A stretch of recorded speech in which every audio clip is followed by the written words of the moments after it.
بەخێر بێنەوە بۆ کەناڵەکەم. ئەم جارە درەنگ نەکەوتم لێتان وتم بەشی یەکەمی ئیکسپرێس ئینتریم داناوە با بەشی دووەمیش دانێم بۆ ئەوەی کەس زۆر چاوەڕێ نەکە و بە ئاسانی لە بابەتەکە تێبگەن. پێشوەی دەست پێ بکەم حەزم لێ بوو شتێکتان پیشان بم. ئەم گوڵە ئەم وێنەی ئەم گوڵە خۆم گرتومە بۆیە کردومە بە باگراوند. زۆر بەلامەوە جوان بوو. باش با بگەڕێنەوە سەر بابەتەکەی خۆمان. لە ڤیدیۆی ئەمڕۆ چیەکەین؟ ئەچینە وەبسایتی حکوومەتی کەنەدا، دوایی ئەچینە سەر پرۆگرامی ئیکسپرێس ئینتری، دوای ئەوە چیەکەین؟ کۆدی پیشەکانمان دەرەهێنین. لەبەرەوەی وتم هەر پیشەیەک کۆدێکی تایبەتی خۆی هەیە و سەیری ئەوە ئەکەین کە ئایا ئەو پیشەی ئێمە هەمانە لە کوردستان لەڤڵەکەی ئاستەکەی چییە؟ ئایا ئاستی زیرۆ ئاستی سفرە یان ئاستی A یان ئاستی B یان ئاستی C یان D؟ بۆچی گرنگە بزانی پیشەکەت کۆدەکەی چییە و ئاستەکەی چییە؟ لەبەر ئەوەی کاتێ ئاستی پیشەکەی خۆت دیاری کرد خۆی پێت ئەڵێ کام پرۆگرام بۆ تۆ باشە. لەوانەیە ئیکسپرێس ئینتری بۆ تۆ باش نەبێ، پرۆگرامێکی تر بتگرێتەوە. ئەنجا بابین لە گۆگڵ بنووسین ئیکسپرێس ئینتری. ئەم چیەکەم ئەچمە سەر وەبسایتی www.canada.ca. پێش ئەوەی بچمە ناو ئەم بەشانە یەم لێرە لە دەسە ڕاست نووسراوە find your NOC. ئەم لینکە ئەکەمەوە. ئەڵێ چی؟ We use the National Occupational Classification System to classify jobs, occupations. Jobs are grouped based on the type of job duties work a person does. ئەڵێ ئێمە کار و پیشەکانمان جیا کردوتەوە. ئەنجا با بزانین ئێمە کام ئاستی سکیل ئەمانگرێتەوە، کام سکیل تایپی. سکیل تایپ زیرۆ وەکو لە ڤیدیۆی یەکەم باسم کرد، سکیل تایپ زیرۆ Federal Skilled Worker Program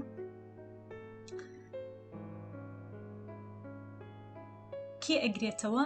Managers and Supervisors، یعنی تەنها بەڕێوەبەر ئەوانەی ئاستی بەڕێوەبەریان هەیە، وەکو بەڕێوەبەری پرۆژە، بەڕێوەبەری هەر شوێنێک بن، قوتابخانە، بەڕێوەبەری چێشتخانە، بەڕێوەبەری ڕێکخراوێکە، کۆمپانیایەکە، هەر شتێکە گرنگ ئەوەیە ئاستی پیشەکەت یعنی کارەکەت چی بێت؟ مانەجەر بێت، بەڕێوەبەر بێت. دووەم سکیل لەڤڵ A. بابزانین سکیل لەڤڵ A ئاستی A کێ ئەگرێتەوە؟ Professional jobs that usually call for a degree from a university such as doctors, dentists, architects. ئەڵێ تۆ ئەکەویتە ژەر سکیل لەڤڵ A ئەگەر بڕوانامەکەت چی بێت؟ بڕوانامەی زانکۆت هەبێت، بڕوانامەی زانکۆ تاو کرد بێت، کۆلێژ نا، تەنها زانکۆ. Skill level B technical jobs and skilled trades that usually call for a college diploma or training as apprentice such as chefs, plumbers, electricians. لە لێڤڵی B تۆ ئەکەویتە ژێر skill level B ئاستی B ئەگەر دیپلۆمات هەبێ، کۆلێژە تاو کرد بێ نەک زانکۆ، و بڕوانامەی ڕاهێنانت بەدەستێنابێ، یعنی ڕاهێنانت پێکرابێ ئەو ئیشەی کە ئەیکەی ئێستا پیشەکەت چییە لە ڕێگەی ڕاهێنانەوە بەدەست هێنابێت و ئەزمونێکی زۆر دوور و درێژ، یعنی ئەزمونی چەند ساڵت هەیە لەو کارە، لەو پیشەیە. سکیل لەڤڵ C کە ئێمە لێرە باسمان نەکرد، لێرە تەنها باسی سکیل تایپ 0AB مان کرد، بۆ لەبەر ئەوەی پیشەکەی سکیل لەڤڵ C یان سکیل لەڤڵ D بێت ئیکسپرێس ئینتری نایگرێتەوە. چی ئەگرێتەوە؟ پرۆگرامێکی تر کە ئێستا باسیەکەین. Skill level C intermediate jobs that usually call for high school or a job specific training. ئەڵێ ئەو کارانە یاخود ئەو پیشانەی کە تەنها بڕوانامەی پۆلی شەشی ئامادەی ینی ئەگەر تۆ زانکۆ تاو نەکردو کۆلێژە تاو نەکردو لە پۆلی شەشە واست لە خوێندن هێناوە هیچ چانسێکت نییە بەڵێ چانست هەیە ئەکەویتە ژێر سکیل لەڤڵ سی کە پرۆگرامی تر ئەگەر ئیکسپرێس ئینتری نەبێ پرۆگرامی تر لەوانەیە بتکرێتەوە. Skill level D, labor jobs that usually give on the job training. Skill level D, labor jobs یعنی کرێکار ئەو کارانی کە زیاتر بەڕاهێنان یاخود بۆ نمونە تۆ هیچ زانیاریەک لەسەر ئەو کارانی هیچ ئەزمونێک نییە بەڵام ئەچی فێرتەکەن پێویستی بە بڕوانامە و پێویستی بە هیچ شتێک نییە بەڵام تەنها ئەوە بێت کە تۆ ئەزمونێکی زۆرت هەیە لەو بوارە. بۆ نمونە ئەگەر تۆ کارمەندێکیت لە کۆمپانیایەکی پاکەرەوە کارەکەیت یاخود کارمەندێکی یاریدەدەری لە کۆمپانیایەکی نەوت یاخود کرێکاری لە هەر شوێنێک کار بکەیت ئەوە تۆ سکیل لەڤڵ دیت. ئەنجا ئەڵێ چی؟ ئەڵێ if you want to come to Canada as a skilled immigrant, Atlantic immigration pilot ڕێگایەکی ترە ئیکسپرێس ئینتری نیە ڕێگایەکی ترە ئەڵێ کام ئاست ئەگرێتەوە ئەگەر ئاستت 0 A B or C یعنی ئەگەر سیش بوو چونکە وەکو خۆتان ئەزانن لێرە کە باستم کرد لێرە سیتیان نییە ئیکسپرێس ئینتری تەنها بۆ ئاستی تایپی 0 A Bە بەڵام ئەگەر سیت ئەوە ئەتوانی ئەتلانتیک ئیمیگریشن پایلۆت پڕ بکەیتەوە و ئەگەر ئاستی ئیشەکەت یان پیشەکەت دیە ئەو کاتە ئەتوانی چی بکەی ئەگەر ئەمەش نەتگرێتەوە لەوانەیە پرۆگرامێکی تر هەبێت provincial nominee یاخود ئەتلانتیک ئیمیگریشن پرۆگرام یان work here for up to 2 years یعنی ئەگەر هیچ پرۆگرامێ نەیگرتیتەوە تۆ ئەتوانی بی بۆ کەنەدا ئەو دوای باسی یەکەم چۆن کار بدۆزیتەوە بی بۆ کەنەدا بۆ ماوەی 2 ساڵ کار بکەیت لە ناوچەکانی یوکۆن و ئەو ناوچانەی کە دەستی کاریانەوێت 2 ساڵ کار بکەی بمێنیتەوە ئەنجە دوای ئەوە تەقدیمی ئیقامە بکەیت باشە؟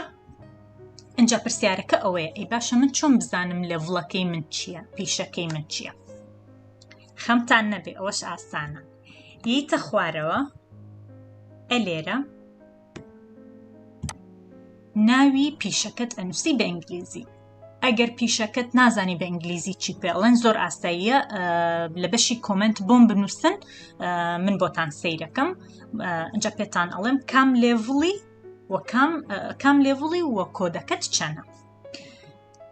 ئێستا بۆ نمونە من ئەنووسم من مامۆستا تیچر ئەڵێ چی ئەگەر سەکەندەری سکوڵ تیچەریت یعنی مامۆستای دواناوەندی کۆدەکەت 403یەکە لێڤڵەکەت چیە A ئایا ئیکسپرێس ئینتری ئەتوانی لە ڕێگەی ئیکسپرێس ئینتریەوە تەقدیم بکەی بەڵێ ئەتوانی. ئەگەر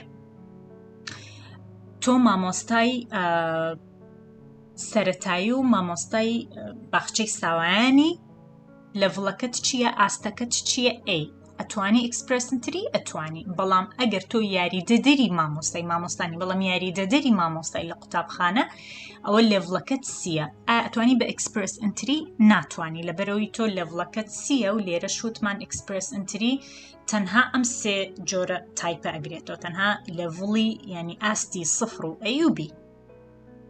باش ئەی باشە ئەگەر ئیکسپرێس ئینتری نەبێت چی هەبێت تۆ ئەو کاتە زیاتر قوڵی چی ئەی ئەتلانتیک ئیمیگریشن پرۆگرام یاخود provincial nominees ئەوە دوایی لە ڤیدیۆکانی تر باسی یەکەم ئەو پرۆگرامانە چی.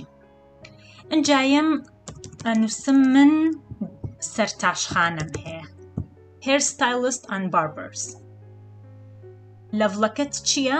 B ئیکسپرێس ئینتری ئەتوانی فۆرمەکانی پڕ بکەیتەوە و تەقدیم بکەی بەڵێ ئەتوانی بۆ لەبەر ئەوەی لێرە B ئیکسپرێس ئینتری بە Federal Skilled Worker Program ئەتوانی بێ. کۆدەکەت چەنە؟ کۆدەکە لای خۆت ئەنووسی 6-3-4-1 دوای ئەوە لێت داواکەن. باشە ئەم جارە ئەنووسم من ئەندازیارم هەموو بەشەکانی ئەندازیاری لێڤڵی ئەیان گرێتەوە. ئەی چییە؟ ئەو لێڤڵەیە کە پێویستی بە ئەو پیشانەی کە بڕوانامەی زانکۆی پێویستە کەواتە تۆ ئەی کەواتە ئەتوانی بە ئیکسپرێس ئینتری ینی ڕێگای ئیکسپرێس ئینتری هەڵبژێری. ئەجا ئەگەر تۆ ئەندازیاری میکانیکی، ئەندازیاری شارستانی، کۆدەکان هەرێکی کۆدی خۆیە و ئەگەر تۆ بەڕێوەبەری ئەندازیارانی ئەوە لەڤڵەکەت بەرزترە لەڤڵی سفری پێ ئەڵەن یاخود ئاستی سفر، کۆدەکەشت 0-2-1-1. ئەم جارە ئەنووسم من بۆ نمونە من جوتیارم farmer general farm workers یعنی ئەوانەی لە سەر کەڵگەکان ئیشەکەن. لەڤڵەکە چییە؟ ئاستەکەت سی. لەم حاڵەتە ناتوانانی بە ئیکسپرێس ئینتری بێی بۆ کەنەدا، بەڵام ئەتوانی هەڵی چ پرۆگرامێک بێی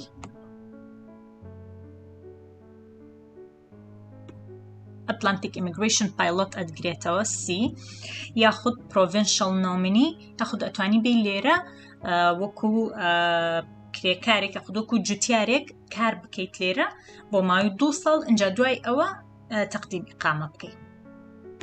ئەمە فارم.